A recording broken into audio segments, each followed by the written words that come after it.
அனைவருக்கும் வணக்கம். ராமராஜ்யம் என்பது தர்மத்தின் ஆட்சி.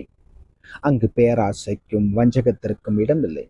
ஆனால் சமீபத்தில் அயோத்தி ராமர் கோயில் ஒன்றிலில் நடந்த திருட்டுச் சம்பவம் நமக்கு ஒரு முக்கியமான பாடத்தை கற்றுத்தருகிறது.